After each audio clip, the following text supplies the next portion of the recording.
La collecte est perturbée. Certaines poubelles vont attendre avant d'être ramassées. Dans le local syndical, on liste la perte des acquis sociaux. Les éboueurs bénéficient d'un système appelé le fini-kit, lié à la spécificité de leur métier.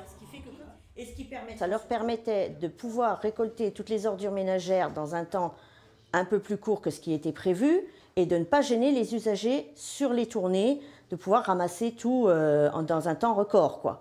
Et ce qui leur permettait, eux, de pouvoir rentrer plus tôt à leur local et pouvoir rentrer chez eux plus tôt, puisque les conditions d'insalubrité au moins étaient respectées. Il y avait une reconnaissance de leur métier. Il y a un an, la Chambre régionale des comptes publie un rapport pointant le temps de travail des agents de Châlons-Agglo inférieur à la durée légale. Pour la collectivité territoriale, seule solution, supprimer des jours de congé pour respecter la loi.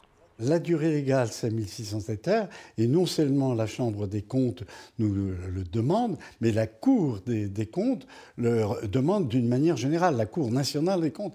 Et actuellement, par exemple, à La Rochelle, à Paris, dans la région Île-de-France, à Sens, il y a les mêmes problématiques et les mêmes diminution des jours de congé. Il n'y a aucune négociation, c'est que la discussion, on ne tient compte absolument pas de ce qu'on peut avancer comme argument.